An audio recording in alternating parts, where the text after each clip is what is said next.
Queridos irmãos, sejam todos bem-vindos. Mais uma vez estamos reunidos aqui para esta sessão de Respondendo Questões, né? Os vídeos de segunda-feira, que são a oportunidade, né, de estabelecer de modo mais concreto essa nossa interação. Aqueles que comentam as postagens que eu faço, né, sejam os vídeos, os textos, e também nascido das conversas que tenho com os amigos no WhatsApp e outros meios, surgem as questões que são postadas nesse vídeo aqui. Todas as segundas-feiras é uma oportunidade de atualizar, né, o nosso modo mais concreto de interação. Então todos aqueles que quiserem ter as suas questões desenvolvidas aqui num vídeo como esse, por favor, podem comentar esse próprio vídeo, não é? E podem também entrar em contato comigo através do e-mail marcelowallacepaiva@gmail.com, ou entrando em contato comigo pelo Facebook, que é a rede social que eu uso bastante, não é? Pelo Messenger, às vezes um pouquinho, às vezes eu não vejo muito, mas se eu, né, não demora tanto assim eu vejo. E no WhatsApp também. Tá legal, meus amigos? Então vamos começar hoje aqui com as questões que foram selecionadas para esse vídeo. E eu não vou aqui garantir quantas questões serão desenvolvidas, mas eu vou tentar trazer um bom número de questões hoje. Muito bem, a primeira das questões de hoje foi muito recentemente enviada. Eu coloquei ela um pouquinho assim na frente das que estavam, porque eu achei bem interessante o desenvolvimento das questões que surgiram aqui. Nascem também de afirmações desse amigo que entrou em contato, que ele está fazendo uma crítica aqui ao meu trabalho aqui, não é? A minha divulgação do Vedanta, dos ensinamentos de Sri Ramakrishna, mas é uma crítica bastante respeitosa e, na verdade, uma tentativa de dialogar e tentar entender melhor o meu pensamento. E ele apresenta aqui os deles, então é muito positivo.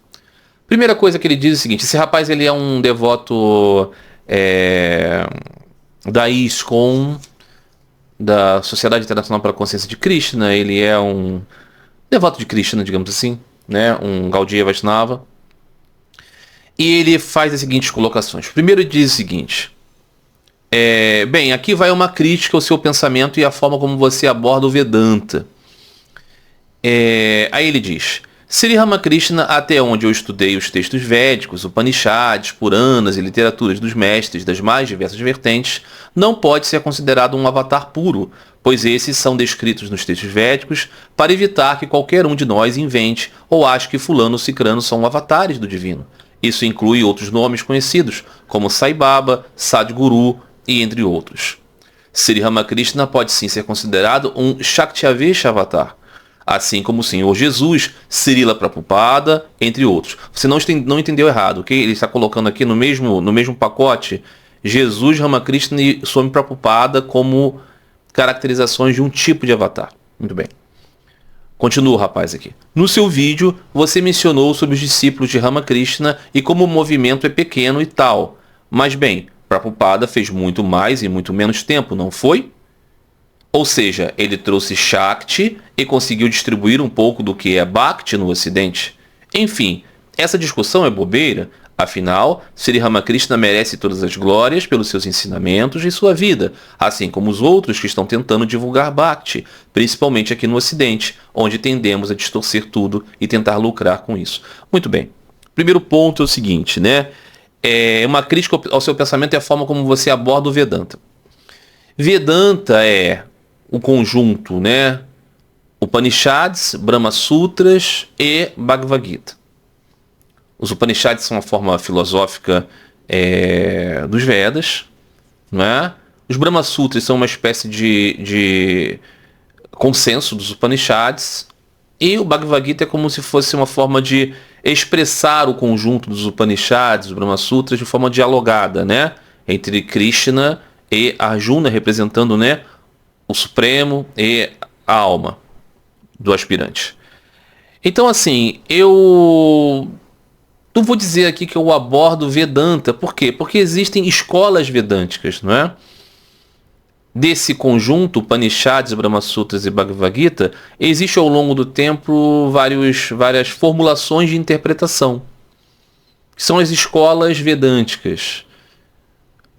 A maior parte dessas escolas vedânticas, elas são devocionais, ou seja, elas têm como compreensão de que o objetivo do Vedanta, ou seja, o Vedanta é uma espécie de a parte primordial do ensinamento dos Vedas, né, a parte final, né, dos Vedas, não no sentido de última parte, mas no sentido de a parte essencial.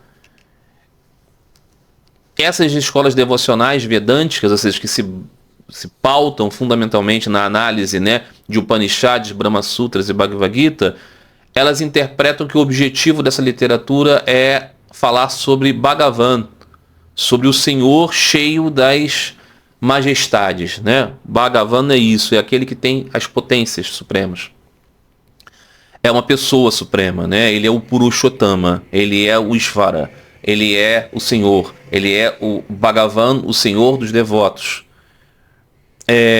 Então, nesse sentido, as doutrinas devocionais do Vedanta, elas são isso, elas são doutrinas de Bhakti, doutrinas de devoção ao Senhor, doutrinas de devoção a Bhagavan, não é?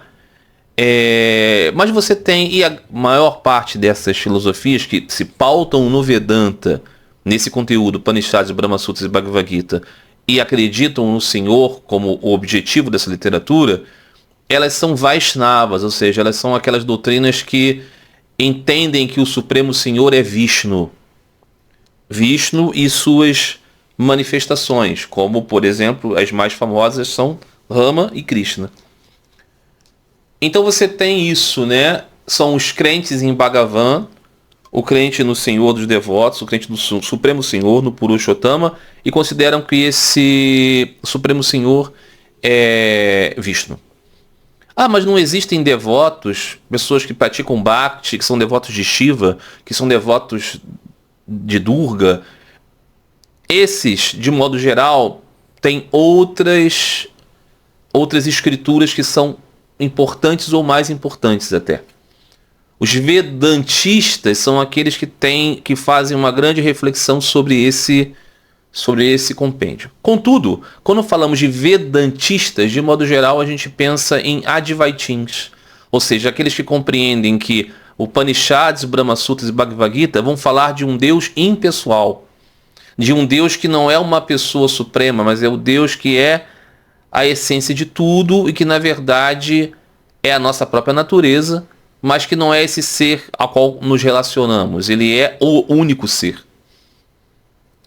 Então, de modo geral, né, as pessoas consideram Vedanta como uma expressão desse pensamento do Advaita.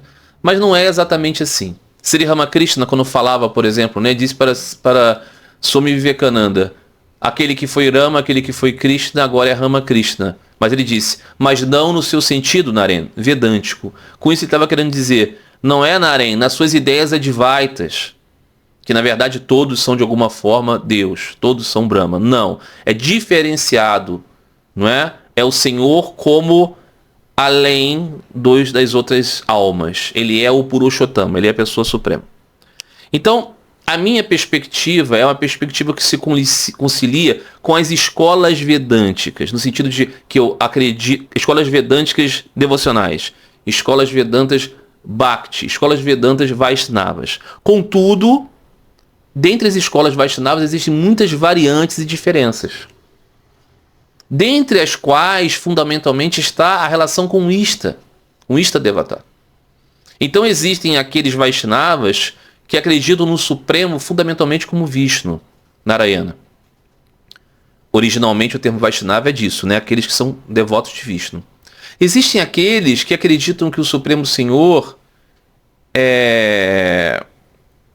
não é Vishnu, mas sim Krishna, que são os Vaishnavas, como por exemplo os adeptos da perspectiva de Vallabha, aspectos da perspectiva do Gaudiya Vaishnavismo, no movimento Vedanta que conhecemos como Hare Krishna. Não é? Mas não há concordância entre os adeptos de Madhvacharya, por exemplo, né? Que acreditam que o Supremo Senhor é Vishnu. Krishna é uma manifestação de Vishnu. Rama é uma manifestação de Vishnu. Mas Vishnu é o Supremo Ser. Né? Então o objetivo é Vaikunta. Enquanto os devotos, por exemplo, da ISKCON, acreditam que o Supremo Senhor é Krishna. E é Goloka Vrindavan, a morada final. Então, entre esses Vaishnavas existem diferenças fundamentais entre a compreensão do Ista definitivo, do seu ideal escolhido e do Supremo Ser na sua forma final. Então, esse amigo aqui coloca, né, que segundo os textos védicos e Upanishads, não pode considerar Sri Ramakrishna como avatara puro. Então, muitos Vaishnavas não vão considerar Chaitanya Mahaprabhu como um avatara puro, como a encarnação dessa época, como o Yuga Avatara, como, né, a manifestação do Supremo. Não vão considerar assim. Na verdade, sendo bem justo, apenas e tão somente os Gaudiya Vaishnavas consideram Sri Gauranga Chaitanya Mahaprabhu como encarnação de Deus. Nesse sentido, né? De como a encarnação desse tipo, né? E Sri Ramakrishna. Sri Ramakrishna caracterizou Sri Chaitanya como encarnação divina. Ele não entrou no mérito aqui de dizer quantos raios divinos existem em cada um para caracterizar essa escala, né? Que ele falou aqui, né? Isso de Shakti Avesha Avatara, quer dizer, caracterizando que o Senhor tem suas potências, suas manifestações. É uma doutrina Vaishnava, né? Isso está presente no Srimad Bhagavatam, no Bhagavad Purana, não vou lembrar agora qual o capítulo, mas está lá dizendo, né, que o Senhor tem os seus representantes. Ele mesmo se manifesta em potências variadas nessa figura de representante dotado de todo o poder do Senhor, para missões específicas. Sri Ramakrishna fala exatamente isso. Ele diz, só pode ensinar aquele que tem um mandato. E dizia ele, a encarnação de Deus, o Avatara, é como esse vice-rei que, levando o estandarte do rei, impõe a sua lei. Será que Sri Ramakrishna aqui estava falando do Shakti Avesha Avatara? Talvez, mas Sri Ramakrishna não estava entrando nesses pormenores terminológicos, né? Estava falando assim. Então o ponto é esse. Se um membro, por exemplo, né, da via, né, dos devotos de Rama, por exemplo, não considerarem Chaitanya Mahaprabhu como um avatara, isso significa o quê? Que eles estão se baseando nos textos védicos, nos Upanishads, nos Puranas, eles estão se baseando numa interpretação, não é? Numa forma de interpretação. Então, os Gaudiya Vaishnavas têm a sua forma de interpretação e consideram o seu querido Gauranga como avatara, assim como Sri Ramakrishna considera também. Então, os devotos de Sri Ramakrishna consideram Sri Ramakrishna como avatara. Não tem nenhum problema que o devoto Gaudiya Vaishnava não acredite assim. Não tem problema, não. Nos dias de Sri Ramakrishna, existiam Gaudiya Vaishnavas que acreditavam em Sri Ramakrishna como avatara. Dentre os quais estava, por exemplo, né, Vijay Goswami, que depois se tornou um santo Gaudiya Vaishnava. Ele era um constante, permanente membro daqueles que estavam no satsang de Sri Ramakrishna e disse, eu sei quem você é, eu fui até aos sítios sagrados e vi que ele e Chaitanya eram o mesmo. Não é? A primeira guru de Sri Ramakrishna, uma guru Vaishnava Tantra, ela reuniu, né, um conjunto grande de autoridades Vaishnavas, de vários parivars, várias famílias, né, Vaishnavas diferentes, para reconhecer Sri Ramakrishna com os sinais de uma encarnação. E não houve assim escândalo, as pessoas entenderam o mérito naquela sua consideração. Ah, mas onde está isso? Está escrito documento, né? Tem firma reconhecida? Não vamos entrar nessa, né? Sri Chaitanya, por exemplo, mostrou às pessoas, né, o Brahma Samhita e disse aqui, ó, está aqui muito provado que Sri Krishna, eu achei um fragmento desse texto em que diz que Sri Krishna é o Purushottama, a pessoa suprema. Alguns aceitaram, outros não são todas as escolas, muito pelo contrário, que aceitam essa referência de Sri Chaitanya, esse Brahma Samhita, como um sustento fundamental dessa perspectiva. Então existem aqueles Vaishnavas que não têm as mesmas crenças do que outros Vaishnavas. Então não tem problema nenhum considerar Sri Ramakrishna como um avatara, e eu não estou aqui querendo manter uma linha fechada de quem é. Eu posso não ter atração por um ou outro e não considerar, por exemplo, avatara, ou posso considerar avatara e ainda assim ter o meu ista como Sri Ramakrishna. Não é verdade? Aí ele diz aqui, por exemplo, Sai Baba, Sadhguru, entre outros. Sai Baba, o mais recente Sai Baba, né, que faleceu nesse século XX, ele não se dizia avatara, não. Ele se dizia, ele se dizia como uma reencarnação de Shri Sai Baba, que foi um místico cultuado, foi um sadhu, cultuado como sadhu e como fakir por hindus e muçulmanos, sufis, Ele vivia nos escombros de uma mesquita e muito difícil identificar o que ele era de verdade. Mas ele é venerado por hindus e muçulmanos na Índia. Então, o Sai Baba mais recente dizia que ele era uma volta desse Shri Sai Baba. Daí o seu nome. Sadhguru, esse personagem moderno, né, assim, atual, contemporâneo nosso aqui, ele também não se diz avatar. Eu acho que a linha dele é uma linha mais assim próximo do Advaita e tudo mais, né, do yoga de Patanjali e tudo mais. Ele não se apresenta nessa posição. Eu não vou aqui ficar, né, lutando para saber quem é ou quem não é Avatar, mas, assim, por exemplo, quando os devotos de Ramana Maharshi, por exemplo, se referem a Ramana Maharshi como Bhagavan, eles não estão se referindo a Ramana Maharshi como Bhagavan no sentido que os devotos do caminho de Bhakti, Vaishnavas falam. Eles estão falando mais no sentido budista, mais no sentido de Vaitin. Bhagavan como grande mestre, como grande, né, manifestação da inteligência e tudo mais. Por quê? Porque os devotos de Ramana Maharshi são mais voltados para o caminho Advaita, né? Então tem esse tipo de coisa. Ele disse assim, ele acha que, por exemplo, né, Sri Ramakrishna pode ser considerado um Shakti Avatar, ou seja, uma manifestação da potência do Senhor, assim como é Senhor Jesus e Srila Prabhupada. Então assim, ele considerar o Senhor Jesus, Ramakrishna e Prabhupada no mesmo pacote, ele tem todo o direito de fazer isso. Eu não considero assim, definitivamente. Eu acho que não há nível de comparação entre Jesus, Ramakrishna e Prabhupada. Mas alguns podem não considerar haver comparação entre Jesus e qualquer outro. Também está no seu direito, né? Para mim é evidente, né, que Jesus e Ramakrishna e Prabhupada não são não tem o mesmo papel, não tem o mesmo valor, o mesmo. Mas isso não é mensurável, né? Isso é ridículo, né? Assim, a gente tentar fazer esse tipo de consideração. Para que serve isso? Né? Eu posso dizer assim, o meu Ista Devata é Ramakrishna. Agora, ele está falando aqui sobre Prabhupada, ele diz assim, que eu em certo momento comentava que o número de discípulos de sobre os discípulos de Ramakrishna como um movimento é pequeno. Eu não falava isso como uma caracterização de consideração do valor da mensagem de Sri Ramakrishna, não. Eu fazia, se ele prestou atenção, uma comparação com o tempo de Sri Ramakrishna nesse mundo e o tempo do Senhor Jesus nesse mundo. Ou seja, Sri Ramakrishna deixou esse mundo, a sua forma visível, em 1886, né? Então, assim, ainda não temos 200 anos. Eu sou um brasileiro que tenho um altar de Sri Ramakrishna em casa. Eu conheço iranianos que têm um altar de Sri Ramakrishna em casa. Eu conheço peruanos, eu conheço eslovenos, eu conheço russos, eu conheço argelinos, eu conheço pessoas do Mianmar que têm um altar de Sri Ramakrishna em casa. Sendo que Sri Ramakrishna não chegou nessas sociedades com caravelas, com navios, com exércitos, não é verdade?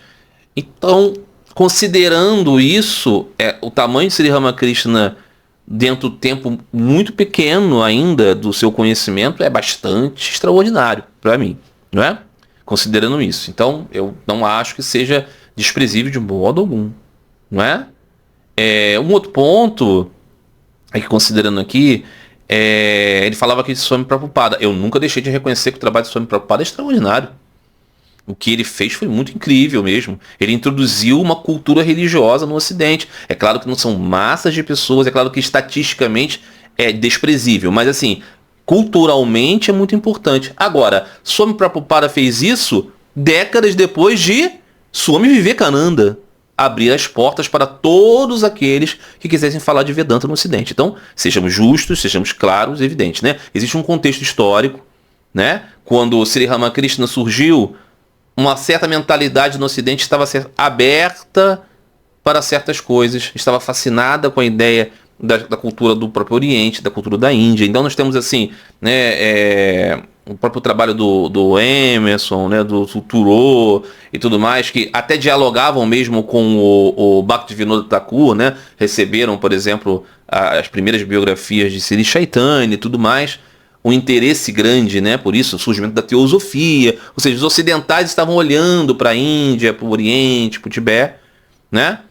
Nesse contexto, Sri Ramakrishna também era cercado daqueles Bradaloks, né? Daqueles bengaleses ocidentalizados e tudo mais. Mas Swami Vivekananda, quando veio para o Ocidente, em virtude dessa abertura, né? Aquele congresso de religiões em Chicago, Swami Vivekananda fez um sucesso extraordinário. E foi graças ao sucesso de Swami Vivekananda que abriu-se um caminho para que muitas pessoas falassem de um tal Vedanta no Ocidente. Antes do Swami Prabhupada vir para o Ocidente, ele entrou em contato, por exemplo, com o Swami Nikhilananda, que era o Swami da Ordem Missão Ramakrishna do centro de Nova York.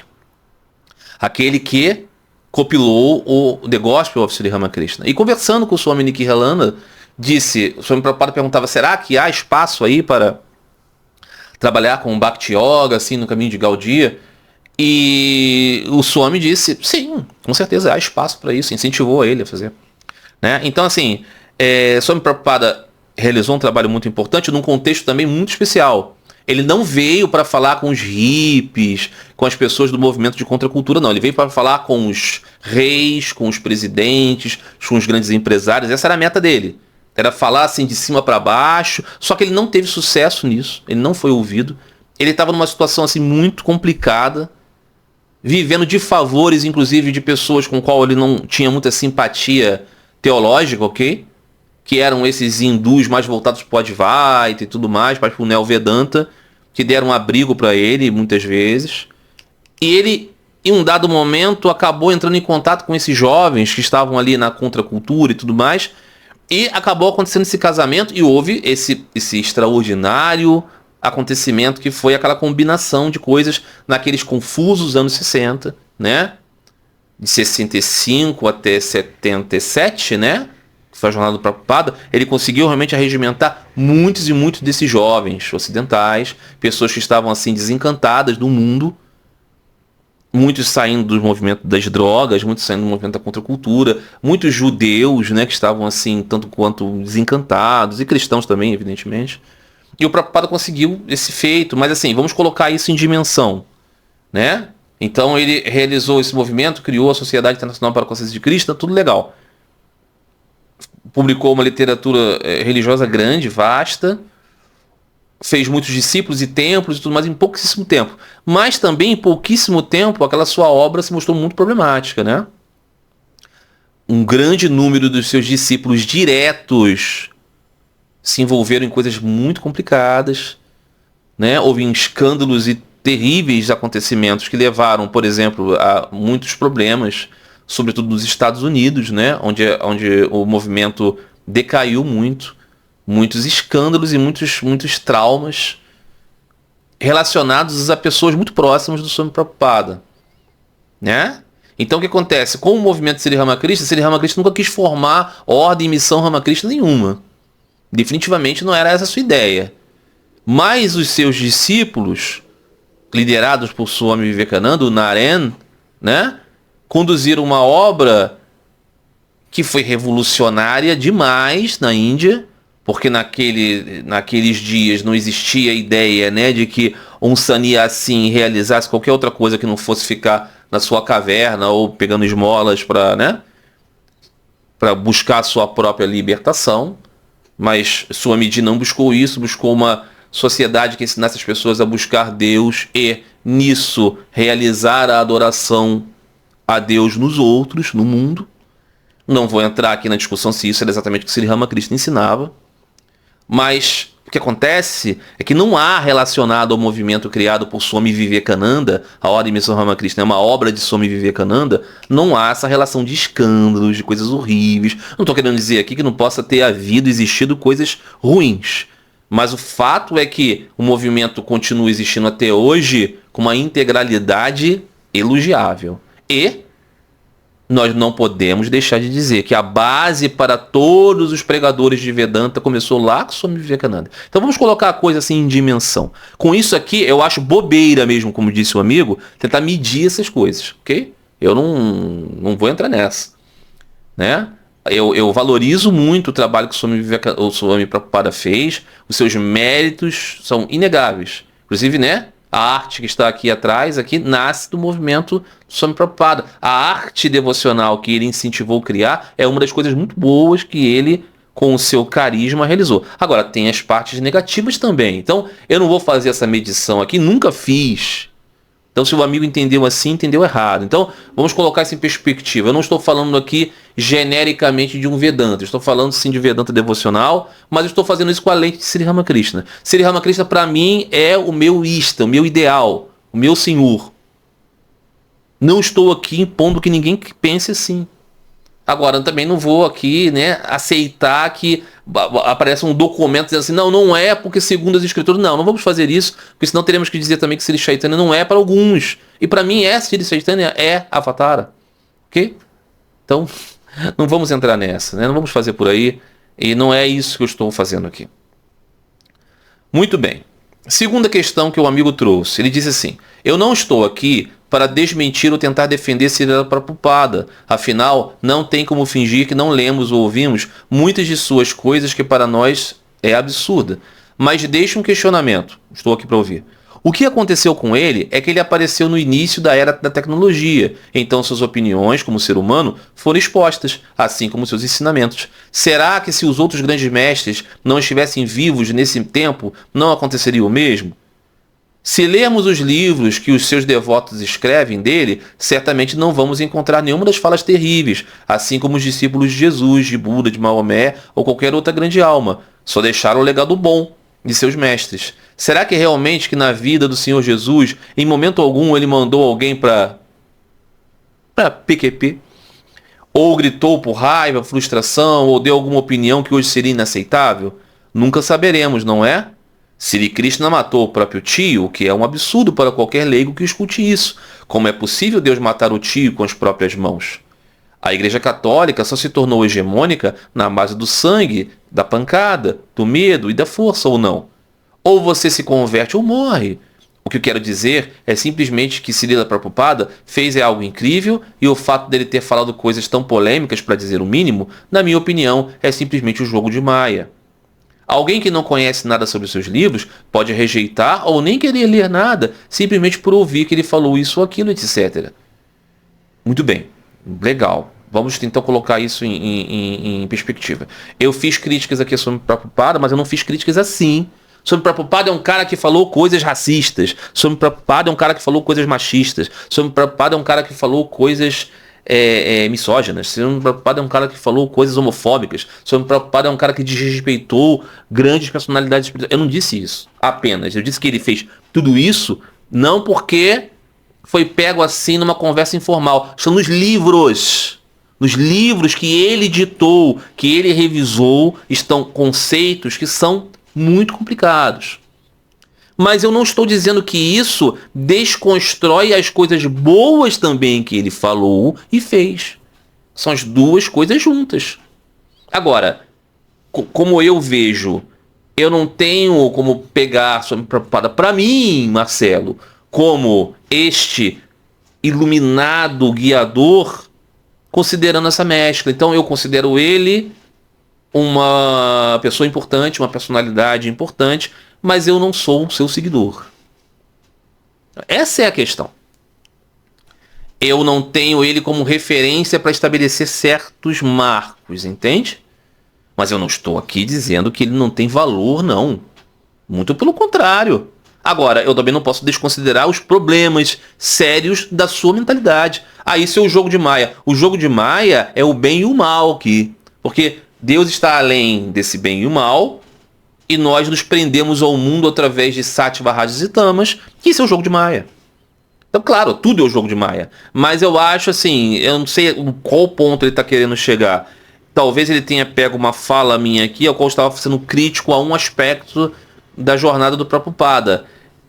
Tem que pegar o contexto todo. Eu quero afirmar aqui que eu reconheço méritos e deméritos. Em que lugar? No lugar de uma pessoa que está refletindo sobre isso. Então, por exemplo, Swami Prabhupada foi um grande ofensor de Sri Ramakrishna. Eu acho que ele ofendeu Sri Ramakrishna sempre de modo muito injusto. Parecia que ele não leu, ou que ele leu de modo enviesado o que Sri Ramakrishna falava. Porque Sri Ramakrishna é um pregador de Bhakti. Explícito. Então, assim, ele pegou um ranço da pregação Advaitin de Swami Vivekananda e da estratégia Neo-Vedanta da Ordem Missão Ramakrishna e confundiu isso com a orientação de Sri Ramakrishna. E também tinha uma questão um pouco de competição por influência. Então, ele tinha uma mágoa de Swami Vivekananda porque achava que Swami Vivekananda distorceu o sentido vedântico das coisas, levando para um lado impessoal. Eu, muitas vezes, tenho críticas também a isso. Mas as minhas críticas são de um outro teor. Então, eu acho que o Swami Prabhupada, ele fez correta pregação de dizer que o Bhagavad Gita, por exemplo, está falando de amor a Deus fundamentalmente. Eu acho que ele está correto em dizer que houve muita distorção ao longo do tempo do parte dos Advaitins e dos ocidentais que aderiram muito a esse discurso Advaita. Mas da maneira como ele fazia isso, ultrapassava muito o limite, né? E as outras coisas, quando ele fala, por exemplo, das mulheres que são menos inteligentes que os homens, ou dos negros e tudo mais, e dos indígenas, que são raças inferiores, no sentido intelectual. Quando ele elogiou Hitler, né? O Hitler era um cavalheiro, não é? Ele disse isso. Então assim, como que a gente vai falar? Ah não, mas Jesus poderia ter dito, o Sri Ramakrishna poderia ter dito, é porque nós não... É complicado, convenhamos. É complicado demais. A gente... Por quê? Por exemplo, se você pegar o Bhaktivinoda Thakur, que é o, digamos assim, né,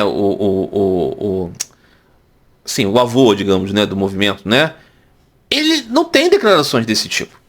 Ele era um Gaudiya Vaishnava, ele era um proselitista no sentido, ele defendia, ele era também um contrário à perspectiva impersonalista, mas ele fazia isso com muito mais elegância, ele fazia isso com muito mais educação, com muito mais gentileza, né?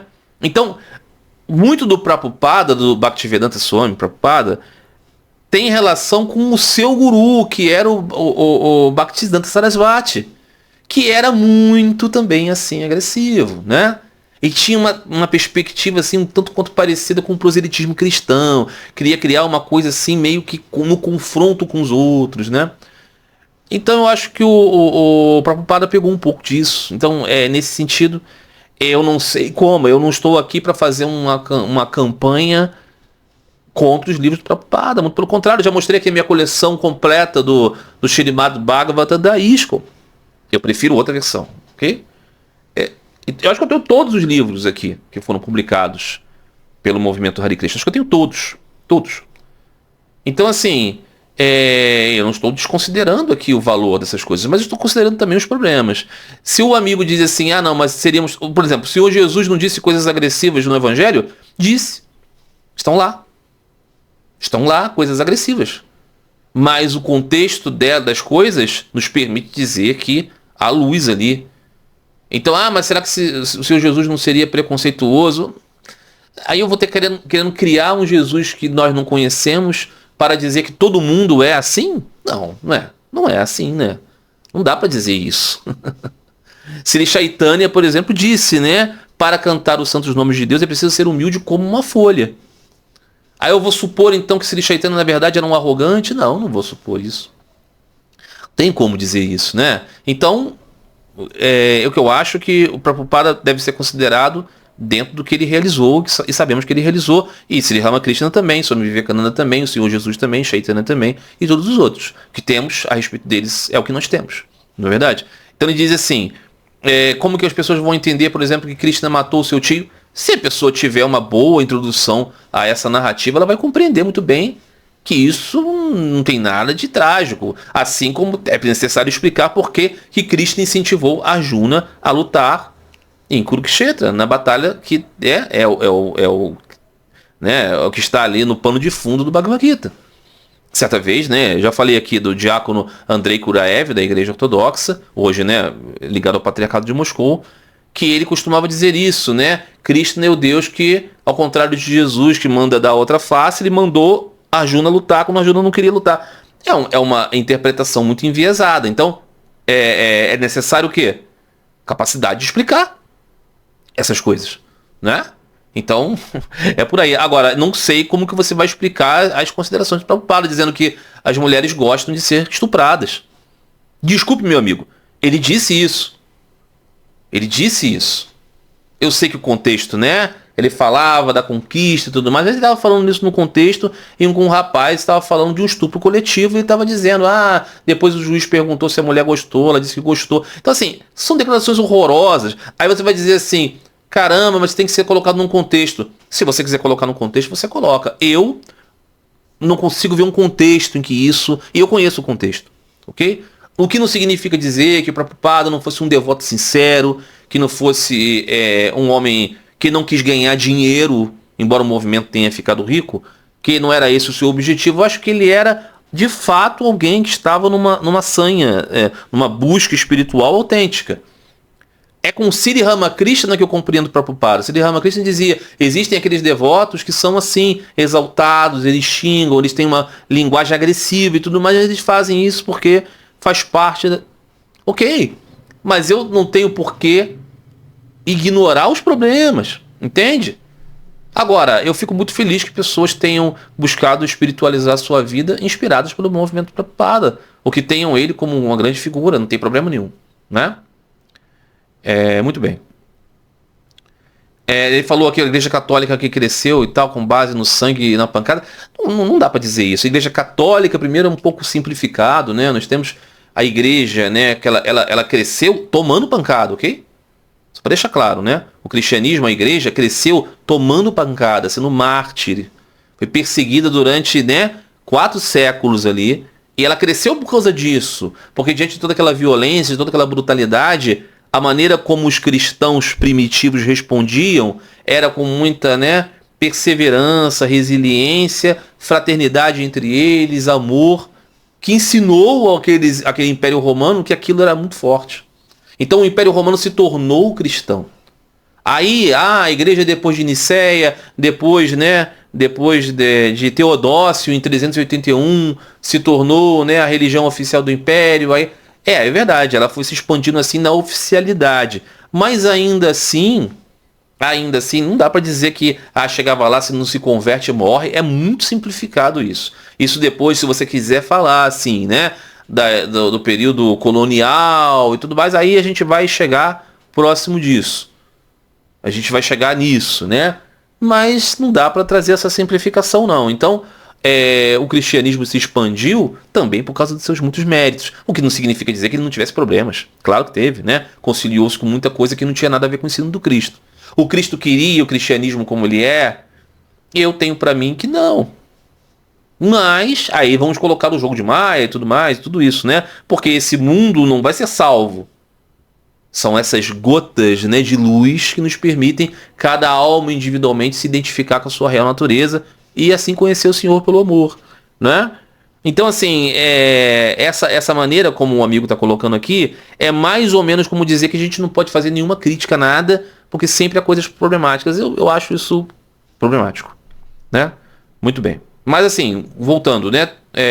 Não estou aqui para desancar a imagem de ninguém, não, né? Entendo perfeitamente alguém que tenha Prabhupada em alta conta, ok? Muito bem. Ele diz assim: sou tradutor, então ao ler o Srimad Bhagavatam, a cada 4, 5 versos, essas traduções tendenciosas me tiravam o foco da narrativa sobre Deus. Mas mesmo assim, é preciso revelar e ver o tesouro que temos ali. Concordo plenamente. E entendo perfeitamente que isso gera bitolação enorme a quem segue a ferro e fogo que ele ensinou. Tanto dentro do movimento, há muita gente que acha que Prabhupada veio do nada e que ensinou tudo, que ele não teve mestre e que só se pode ler seus livros, o que sim me parece bem equivocado. Por fim, é só uma reflexão. Acho que os mestres têm sim suas gradações, nem todo santo tem o mesmo calibre ou conhecimento, e tudo bem, no fim tudo é um jogo de Deus para nos aproximar dele. Concordo plenamente contigo, irmão. É isso mesmo que eu penso também. E acho que você está num caminho muito bom de tentar olhar as coisas assim com boa vontade, com temperança. E tá tudo certo, estamos da mesma prateleira aí, sem dúvida nenhuma. A respeito do Bhagavad Purana, eu estou aqui apresentando nesse canal um modesto esforço de ler a tradução que Swami Tapasyananda fez do Bhagavad Purana, né? Dos 12 cantos do Bhagavad Purana, que acabaram dando em 4 volumes, né? Ele faz só a tradução, ele não faz os comentários, ele não apresenta, né, um comentário a respeito do livro, não. Mas ele faz uma tradução muito limpa, que você vai gostar. Tenho certeza que você vai gostar. E eu fiz quando adquiri esses livros, eu sempre, né, pensei neles, desde que eu sabia do trabalho do Swami Tapasyananda, que foi ali no início dos anos 80, porque Swami Tapasyananda é aquele membro da Ordem Missão Ramakrishna que é um Bhakta, né, fundamental e que defende o legado de Bhakti, né, como o legado fundamental de Sri Ramakrishna. Ele muito provavelmente assim, tem uma concepção filosófica mais Vishishta Dvaita, ok? Mas o seu Ishta é Thakur. E ele publicou muitas obras devocionais, né? Pelo selo da Ordem de Sri Ramakrishna. E fez essa tradução. Qual é o objetivo? É justamente isso. A gente ia ao âmago do texto ali. E eu tenho certeza que aqueles que sabem que existe, né, problemas no trabalho hercúleo do Swami Prabhupada, não há como tirar o mérito, tanta coisa que ele... Mas existem os problemas. Então, eu acredito que isso é um acréscimo muito positivo e eu convido você a acompanhar essa série que eu posto aqui às quartas-feiras. Tá bom? Então é isso, querido. Muito obrigado pelas suas considerações. Eu espero que eu tenha esclarecido aqui algum dos pontos da minha visão. Eu peço desculpas por qualquer palavra ofensiva que eu tenha dito a respeito dos seus objetos de devoção, não é? Que a graça de bendito Senhor esteja sempre conosco. Muito bem. Mais uma questão. Um amigo escreveu dizendo: eu vejo que os religiosos tradicionalistas pecam em dar um foco muito grande na externalidade e às vezes também negam qualquer questionamento, mas ao mesmo tempo vejo que as religiões que buscam se modernizar acabam só se mundanizando para ganhar mais adeptos e perdem aquele simbolismo sagrado que ajuda as massas verdadeiramente. Por exemplo, que o senhor comentou nesses dias de um vídeo da pia batismal ter o símbolo de um útero e o túmulo ao mesmo tempo. Acho que é algo muito rico comparado ao batismo numa água e na piscina. Eu não sei exatamente se eu respondi essa questão aqui fragmentada em outro vídeo junto com outro, mas eu achei esse tema aqui tão interessante que eu destaquei essa colocação de um amigo querido. Então vamos prestar atenção nela. Eu vejo que os religiosos tradicionalistas pecam em dar um foco muito grande na externalidade e às vezes negar também qualquer questionamento. Tem esse problema. O que acontece com o problema do externalismo? É que ele às vezes se torna um materialismo confuso, não é? Tem que ser com esta expressão, com esta forma, porque senão eu não consigo... Não, não é isso. No que diz respeito aos grandes santos de todas as tradições, o ponto é, eles até têm uma formulação do ideal, mas a essência de tudo é o coração rendido a Deus. Então muitas vezes existe esse problema com o tradicionalismo, né? E de achar que as pessoas que são muito rigorosas com a forma são necessariamente espirituais. Isso é um outro problema. Tem muito disso, né, dentro dessa questão do catolicismo romano. Os católicos acreditam que o problema da igreja com o Concílio Vaticano II foi que ela, sobretudo, né, declinou, deformou a sua adoração a Deus na liturgia. Eu não estou aqui negando que haja problemas, né, com o Concílio Vaticano II, da maneira como foi se desenvolvendo a ideia de tornar a liturgia mais próxima das pessoas. Não era o objetivo do concílio esse, nem o rito de Paulo VI, ele é uma esculhambação. Não. Ele nem é, inclusive, é feito para ser com o sacerdote voltado para o povo. A rúbrica original do rito de Paulo VI é com o sacerdote voltado para o altar, guiando as pessoas na oração, assim como era o rito tridentino. E o canto ser solene, e não ter instrumentos, e usar casula, e toda a solenidade necessária para inculcar nas pessoas um senso de centralização no sacrifício divino e no crucificado, isso está presente também no rito de Paulo VI. O problema é que, né, o espírito do Concílio Vaticano II, aí sim, nos seus grandes méritos, que é ser um pouco mais aberto a compreender o mistério espiritual e nisso saber também que existem outras pessoas orando a Deus e tudo mais, que é uma revolução dentro do cristianismo institucional, ele também trouxe alguns aspectos assim de entender errado a mensagem do amor cristão como sendo uma forma de ação social, né? Então há problemas aqui.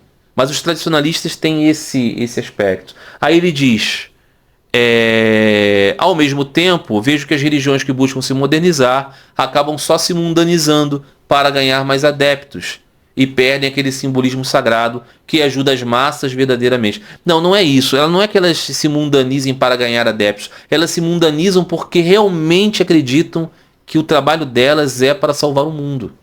E aí que está errado. Elas não se mundanizam porque elas querem alcançar sucesso. Elas se mundanizam porque se tornaram mundanas. Porque o objetivo não é salvar o mundo. Não é salvar o mundo. O objetivo é revelar Deus no mundo. Então esse que é o problema da modernização. Porque não é uma modernização, ela é uma mundanização. Então assim, o simbolismo sagrado não ajuda as massas. O simbolismo sagrado ajuda qualquer praticante. As massas é uma coisa assim, né, sem cabimento pensar. As massas querem mesmo o trabalho social. A religião não é feita para massa. Isso não significa dizer que ela não tem que ser popular. É que é cada indivíduo dentro da massa que precisa se espiritualizar. Então, esse que é o problema. O problema de tanto tradicionalistas quanto de modernistas é esquecer que o objetivo é amar a Deus. Esse é o objetivo. Esse é o objetivo fundamental. Não tem assim, né, uma outra questão que esteja à frente desta história. Qual é o objetivo da religião? Fundamental objetivo da religião é amar a Deus. Então, esse que é o ponto, né, que falta, que escapa, muitas vezes, a ambos os lados. Então, esse amigo aqui falava, né, ele diz aqui, por exemplo, o senhor comentou esses dias num vídeo da pia batismal ser o símbolo do útero e do túmulo ao mesmo tempo. Acho que é muito mais rico comparado ao batismo numa água de piscina. Não tem problema. A piscina vai ser o útero e o túmulo. O túmulo e o útero. Não é a forma da pia batismal. É o ato de que naquele banho, naquele batismo, que é imersão, batismo significa imergir, ok? Por isso que o batismo tradicional, você realmente mergulha na água. E aí convenhamos, né? Se você é um adulto, para você mergulhar numa pia batismal pequena de igreja, talvez seja melhor mesmo uma piscina. O ponto é que não é a forma da pia. Embora, né, numa construção assim mais tradicional você tenha, né, 6 lados e tudo mais, uma série de coisas assim. Mas o ponto não é esse. O ponto é que você entende que aquele movimento de mergulhar morrendo para o velho e subir nascendo para o novo está impregnado desta crença de que isso é possível, essa transformação. Então esse que é o ponto fundamental, não é pia batismal e piscina. É que o modernista erra por não acreditar em nada disso, ele acha que aquilo é apenas uma festa. É apenas uma reunião social. Você tem um camarada seu no trabalho, a mulher dele, você nem sabe se eles têm fé em alguma coisa, ele é bacana, vou homenagear ele, vou chamar ele para ser padrinho dos meus filhos, aí depois vai ter uma churrascada e não sei o quê. E o sacerdote não tá nem aí para se isso é assim, porque aquilo mantém a igreja viva, continuando existindo. E o tradicionalista está preocupado com isso. É pia, é piscina, e a roupa, a estola, tá todo mundo errado. Entendeu? Muito bem. Deixa eu ver quanto tempo temos de vídeo aqui. Eu me estendi bastante nas primeiras questões, mas eu acho que está no sentido de que é esse trabalho, que é dar, né, substância aqui às coisas. Questão de um amigo. Marcelo, a Umbanda e Candomblé praticam Bhakti? Então, Umbanda e Candomblé são diferentes, né? Assim, o Candomblé é aquela reunião de ritos vindos de África, né? Que tiveram que se conciliar aqui. A religião dos atabaques, né? Dá origem ao nome do Candomblé. Há disputas, né, assim, a respeito, né, etimológicas, mas, né, há meio que uma ideia geral de que seja isso, né? Aqueles vários povos de África que tinham religiosidades, né, distintas umas das outras em certos aspectos, uniram os seus conceitos de deidade e de expressões litúrgicas e ritualísticas pelas necessidades terríveis do escravismo aqui, da escravidão. E aqueles escravizados que tinham sua fé tiveram que conformar um novo modo. Então podemos dizer que o Candomblé é aquela religião realmente afro-brasileira, né? E a Umbanda não. A Umbanda já é um cisma, uma separação do espiritismo do senhor Allan Kardec no Brasil. Em um dado momento, né, nos centros espíritas, a manifestação de espíritos começou a manifestar espíritos de caboclos, espíritos de pretos velhos, e o kardecismo, ou melhor dizendo, o espiritismo de Allan Kardec, que depois passou a ser considerado kardecismo, para marcar bem, né, que era disso que se tratava, entendia que os espíritos nessas conformações representavam espíritos mais atrasados, num claro etnocentrismo, num racismo evidente, que está presente nos livros espíritas. Desculpe, lamento, sei que falar isso, né, então os espíritos todos racistas, dizendo que Kardec... Eu estou querendo dizer que isso está lá. A caracterização que povos de Ásia e de África são inferiores aos europeus, isso está presente na obra de Kardec. Então, os centros espíritas fiéis a Kardec olhavam assim, e aí nasceu a Umbanda por causa disso, em Niterói, no Rio de Janeiro. Então, ela começou a incorporar elementos da pagelança, elementos dos ritos, das religiosidades, né, caboclas brasileiras, né, da mescla, né, aqui, indígenas, de negros, de brancos e tudo mais, essa coisa toda. E a Umbanda, então, às vezes ela tem um predomínio mais afro, digamos assim, mais ligado ao candomblé, às vezes ela é mais vinculada ao modelo mais kardecista, às vezes ela tem até influências de expressões de religiosidade da Índia, orientais, assim, há uma grande pluralidade de formas da Umbanda. Dizendo tudo isso, é importante dizer que tanto a Umbanda quanto o candomblé, eles têm práticas devocionais, mas isso não é Bhakti no sentido de via. Eles são, em um certo sentido, eu não vou nem dizer aqui que eles são Karma Yogis ou Jhanis ou coisas assim, porque aqui não cabe esse contexto. Dá para dizer o seguinte, no candomblé, o objetivo da religiosidade do candomblé, a lógica do seu aspirante espiritual, é se identificar com o seu orixá. Então o objetivo não é transcender para alcançar o Supremo Senhor, como é o objetivo de Bhakti. O objetivo dos aspirantes espirituais no candomblé é serem fiéis à sua natureza espiritual e estar em dia com o seu orixá de cabeça. E nisso, os tabus relacionados à religião, as coisas que se faz e que não se faz, elas são voltadas para estabelecer esse anelo entre a alma e o seu orixá. Nisso, eles têm práticas devocionais, sem dúvida nenhuma, mas o objetivo aqui não é a via de Bhakti. Então é muito próprio, né, esse caráter aqui.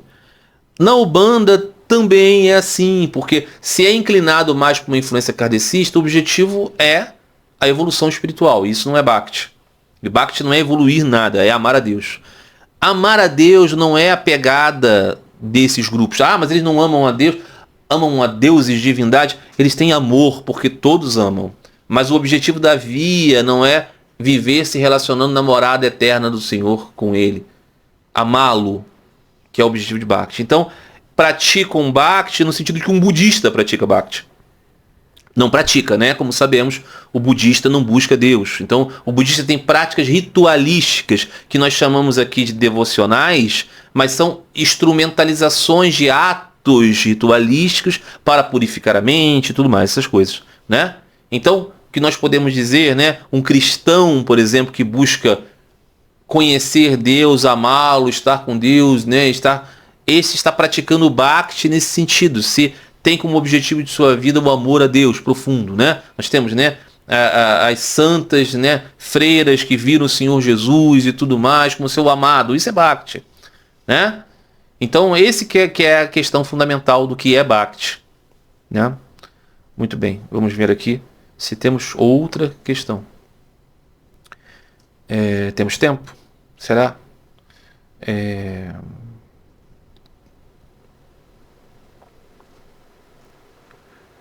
Deixa eu ver aqui se já não tratamos disso. O rapaz perguntou: poderia me explicar sobre o karma, no caso, se os animais têm karma? Eu queria entender a visão sobre isso, se Ramakrishna comenta algo sobre isso. Então, muito básico assim, né? Muito essencial dos conceitos e muito legal por causa disso, né? Porque a gente pode estabelecer essas coisas. Talvez um dia fazer um vídeo com questões muito básicas assim, né? Seria interessante. Karma significa ato ou consequência dos atos. Os animais têm karma. O que acontece assim, animais, humanos, vegetais, fungos, bactérias, são todas formas vivas. São todas complexos de corpo, mente, personalidade em alguns casos, que são uma cobertura do Atman, o eu, o que nós verdadeiramente somos.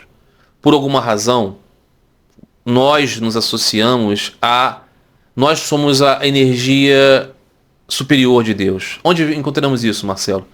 No Bhagavad Gita, capítulo 7, o Sr. Krishna está explicando para Arjuna. A alma dos seres é a minha energia superior. O corpo dos seres é a minha energia inferior. Então, a alma dos seres tem o seu corpo espiritual, ok? Mas aqui, esse corpo que nasce, cresce e morre é a minha energia inferior, a minha Prakriti. Então ele diz, Sri Krishna, há essa conciliação. Então, a joaninha, o elefante, o homem, a bananeira, o pé de sei lá, de abacate, o fungo, o cogumelo, a bactéria, o ácaro, todos esses são formas encobrindo a alma. Então, esta alma, simplificando aqui o termo, é o eu, é o Atman, que cada um de nós é. Nós passamos por várias formas, eternamente, desde o início, não tem início, é desde sempre. Por quê? Porque nos identificamos com o reino da transitoriedade. Em razão do nosso karma, nos conciliamos. Então nascemos como uma pulga, nascemos como um homem, nascemos como um grey, nascemos como um elefante, nascemos como um pinheiro. Aí alguém vai dizer assim, caramba, mas qual é o karma do pinheiro, Marcelo? Qual é o karma da pulga? Ele faz alguma coisa mal para outra pulga? Não tem nada a ver com fazer mal ou bem. A nossa alma sempre vai retornar para um modo sapiens, para um modo que pensa, para um modo humano. Só que, dependendo do que nós fazemos com o nosso nascimento humano, nós regressamos a jornadas de seres de outros padrões em que, como um CD que é colocado num aparelho de... um DVD, tá? Coloquei um DVD no aparelho de DVD. Esse DVD é um filme super colorido. Sabe o Trolls, aquela animação? Com músicas, com cores. Aí eu coloquei aquele DVD do Trolls para reproduzir numa televisão que não tem som e é preto e branco. O filme Trolls vai ser mostrado sem som e sem cor. Embora ele seja colorido e tenha músicas demais, ele não aparece ali. Por quê? Porque a culpa do DVD... Não, o DVD está integral ali, está perfeito. O problema é que a reprodução é num meio deficitário. Então, assim... precário. Então aqui, quando nossa alma, o nosso Atman se associa, por exemplo, à pulga, ele não tem consciência do eu, ele não tem atos morais, nada disso. Ele tem uma existência puramente animal. Então ali é como se fosse um estacionamento do seu modo de refletir. Quando ele volta então ao modo humano, ele pode pensar em Deus. Por isso que Sri Ramakrishna Paramahansa diz, né? O nascimento humano tão difícil de obter é voltado para se pensar em Deus. Então aquele que nasceu como homem e busca apenas sexo, dinheiro, comida e coisas mundanas, ele desperdiçou o seu nascimento humano. Era mais fácil ele ter nascido como um animal. Então esse que é o ponto, né? Então o karma, no caso, se os animais têm karma, os animais, o corpo animal é uma consequência kármica, não é? Então ali há uma espécie de estacionar. Quando a alma volta a se integrar ao modo humano, ela volta então a ter esse processo, né, de relação de ação, consequência da ação e tudo mais. Essa é a perspectiva desse tipo de proposição que eu tô apresentando aqui, não é? Muito bem. E a última questão de hoje é a seguinte. Um amigo perguntou, Marcelo, qual seria a sua opinião sobre Sai Baba? Novamente, Sai Baba aparece aqui. Os milagres dele realmente eram reais na sua visão? Também queria saber se você conhece os relatos dos ex-discípulos de Sai Baba que foram até o Monte Athos e após presenciar São Paísios fazer um milagre na frente deles, né, se converteram. Então, personagens que já andaram por aqui nesses vídeos, né, São Paísios e Sai Baba. Muito bem. Esse Sai Baba recente, né, que faleceu no século XX, ele se dizia, né, um jovem indiano se dizia ser a reencarnação de Shirdi Sai Baba, que foi um sadhu, que foi um fakir hindu-muçulmano, digamos assim, uma personalidade espiritual do século contemporâneo de Sri Ramakrishna, eu acho. Sim, contemporâneo em algum momento, mas ele viveu mais tempo. Acho que ele faleceu nos anos 20, que era reconhecido como uma pessoa santa, tanto por muçulmanos quanto por hindus. Ele vivia nos escombros de uma mesquita E é muito difícil identificar se ele era hindu, muçulmano, mas isso não importava, porque ele era um grande devoto de Deus e um grande santo. Esse Sai Baba mais recente, né, um homem assim que tinha um cabelo muito grande, né, e tudo mais, ele se dizia então ser a nova encarnação desse Shri Sai Baba. Por isso se chamava Sai Baba. O que acontece? Ele teve muitos devotos, muitos seguidores, que o consideravam um avatar e tudo mais. Acho que ignorava um pouco essa parte de que ele falava que ele era o Shri Sai Baba. Então tinha esse ponto, né? Consideravam ele muito santamente. E tinha essa coisa que ele manifestava esses poderes, né? De manifestar através das cinzas consagradas objetos. E as pessoas recebiam isso. Então muitas pessoas acreditavam que isso era um truque. Muitas pessoas acreditavam assim, poxa, uma pessoa elevada espiritualmente faz milagres desse tipo, faz esse tipo Então existia muito questionamento a respeito disso. Fora também que essa personalidade, esse Sai Baba moderno, ele assim, conseguiu criar uma grande instituição, porque tinha muitos seguidores. Então ficou assim uma coisa muito rica, muito opulenta, né? Que realizava muitos trabalhos sociais, muitos hospitais, orfanatos, poços, reforma de vilas e tudo mais. Muitas atividades realmente caritativas, então, nesse sentido, tem um peso social muito grande na Índia, muito respeitado e tudo mais. Uma grande relação com o governo, né? Um certo nacionalismo assim, relacionado com isso.